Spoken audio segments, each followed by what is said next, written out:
and good craft is very expensive. So if we have to preserve a skill set, then we have the Jamdani weave or a Kanjivaram weave. Then how can you expect somebody who's not very well to do buy them? So to preserve that, we have to have two segments, I suppose. One, what Jaya is suggesting, that we have clusters produce lesser goods which are not requiring high skills. But things which require high skills have to be elitist to that extent.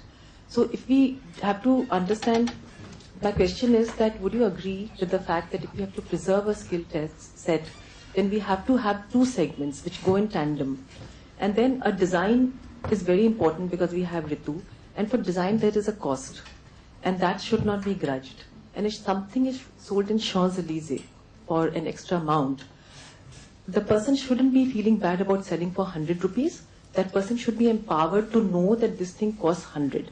Then if it sells for 10,000, he is not to grudge it. He is getting his worth. Because for 110, it will not sell. So these things, I thought that, maybe that we can jointly, because we had this whole thing happening in our world, with the handloom signatures and all, for not removing the subsidy, etc. But can we do something like this, that a person, if a person doesn't see a Kanjivaram sari, he cannot buy one because it's for thousands. So if they buy a power loom Kanjivaram because they want to wear a grand sari for a wedding, then how wrong is it if a Tamilian wants to wear it? So can we call it a synthetic Kanjivaram or something tag like that? What shall be done? I don't know. I think it's a very interesting question and has many dimensions. I think that one thing is that even with a very grand tradition, like a Banarsi sari or Kanjivaram, there are ways by skillful design of actually reducing the cost. Today, actually there are very few opportunities in people's lives where they want to wear a sari which is encrusted with gold and peacocks and tigers and elephants dancing all over it. But if you had just a little bit of that on the border, and the rest of it, a wonderful color, of sort of an ikat weave or sort of just a shaded sari, you could actually make that sari quite cost effective.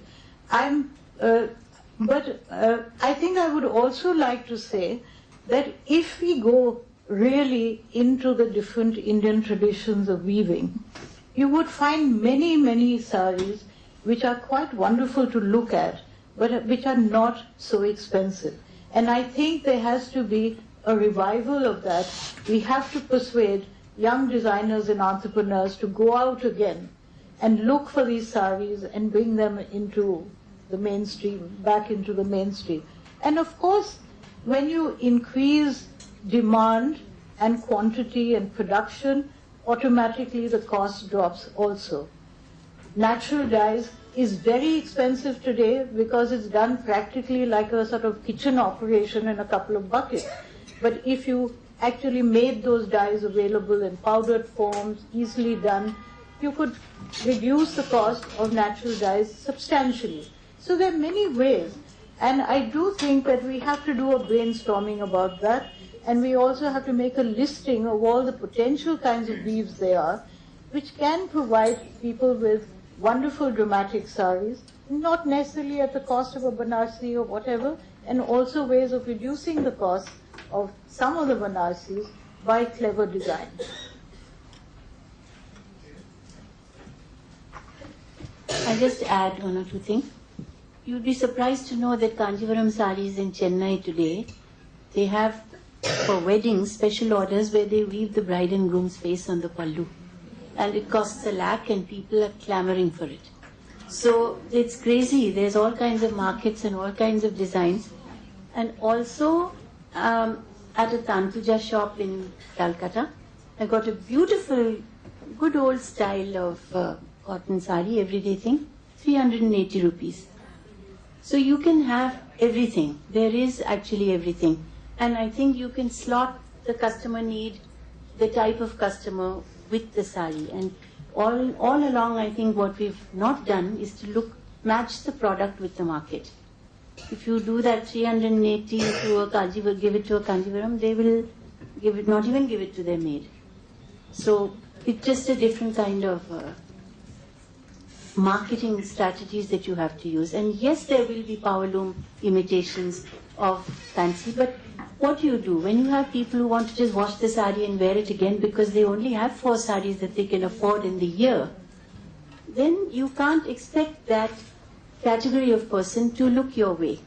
And also you have to remember that in a government or in any kind of society, you have to also keep the power loom worker fed.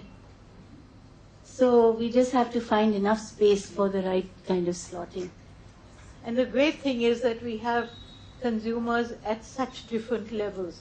So we can actually, as Jaya said, fit a product and a producer with the equivalent market without actually making anyone lesser or superior. Yes. Personally, I feel as far as handicraft section is concerned, the product category needs to be changed. My name is Shalini Beriwal and I'm into wedding gifting. When I started working, Lakh Ka Kaam from Jaipur, we contemporized the whole design. Abha ji is here also, she's seen my work here. And then Patra work from Udaipur se humne kiya, Bandish from beads, and we converted into a wedding gifting products. Believe me, we sold thousands of pieces of those, thousands of pieces. We have documented those works. If you need to see, I'll be more than happy to show you those.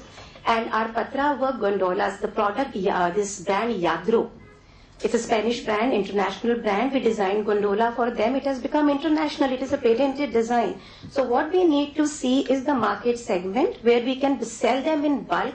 Product has to sell by itself. You cannot sell the product. The product category should be such that there is a demand to it.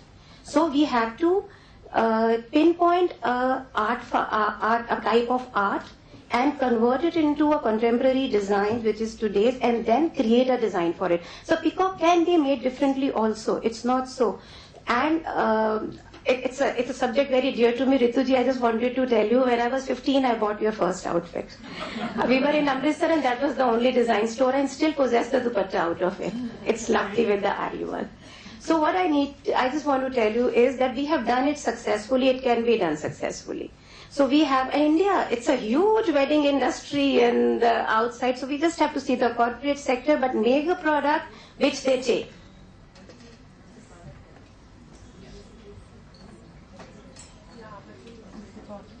Can Jayaji tell, has anything been done on these lines?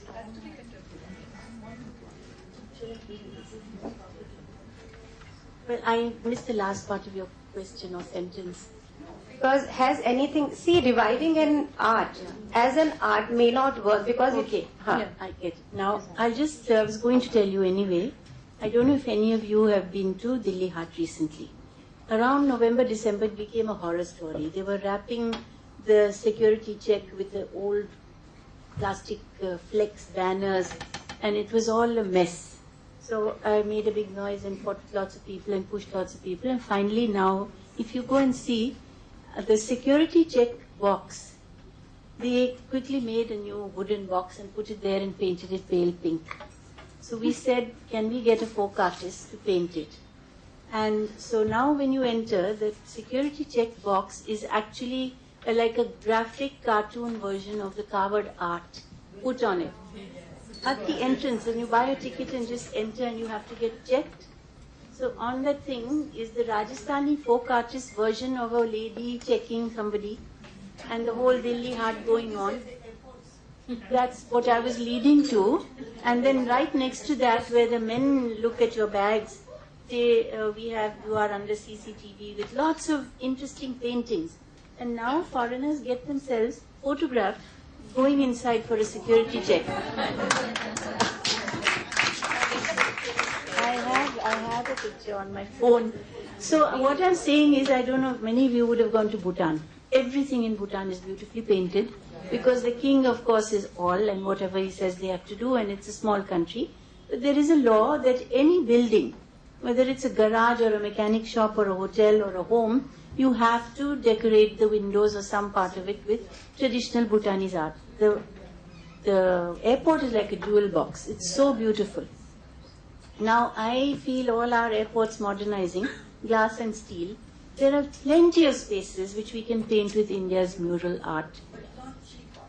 Not cheap, like I'm saying. I mean, every artist whom you talk to who's, wanting to go forward, give him a new subject matter, he does it beautifully. Like you see our security check at Delhi Art.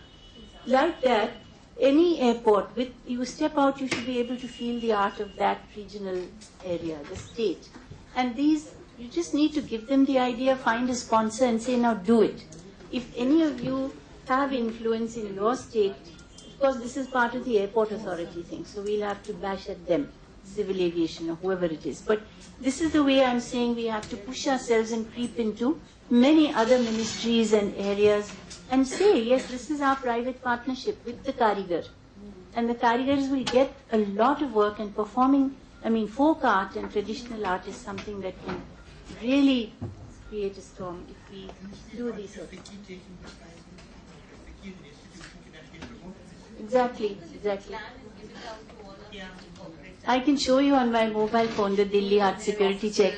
But it's really fun. There's a little doggy and there's a wheelchair. There's exactly the scene, but done the way this Rajasthani folk artist would. And it says security check in a little speech balloon. It's not, so nobody minds getting checked. Abhaji will ask a question over here.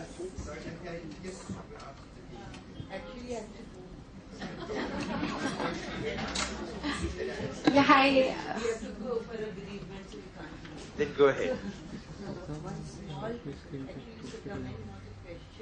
I work a lot with the Banaras weavers, and I go door to door, gully to gully, only to help them. But I have my own looms and all that. But what I realized a few years ago, that due to the government policy, there is so much of Chinese fabric which are not duplicate, very, very bad copies of the Indian weaving, that it is killing the poor people or the lower middle class. They feel they are buying a Banarsi sari. And it is being sold at La Fair. The other day I went and I saw some printed chiffon. I went with a friend. I never go out marketing. So with borders, Banarsi borders, I said, ये इतना सस्ता, ये Banarsi, ये border कहाँ का है? ये क्या है?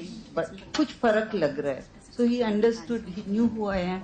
So ma'am, I am very sorry, these are imported from China, printed by us. So such thing, we collectively who are in the handloom sector trying to promote Made in India.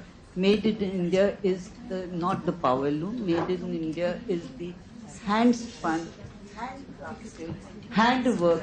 I have worked with Jardosi and convent girls from 1960.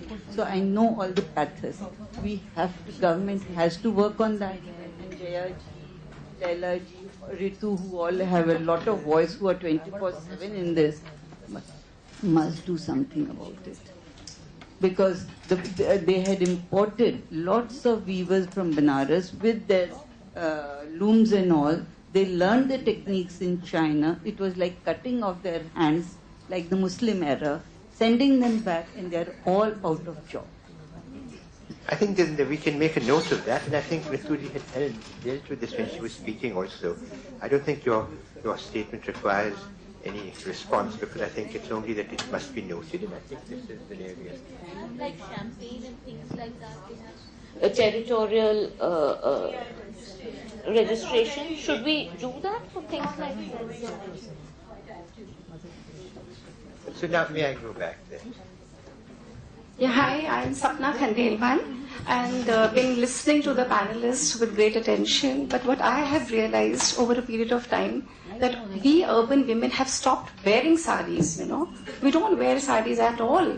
So once we don't wear them, our youngsters won't even wear them. So where are our crafts and our traditional, our handloom and our handicraft going to? So what we have done is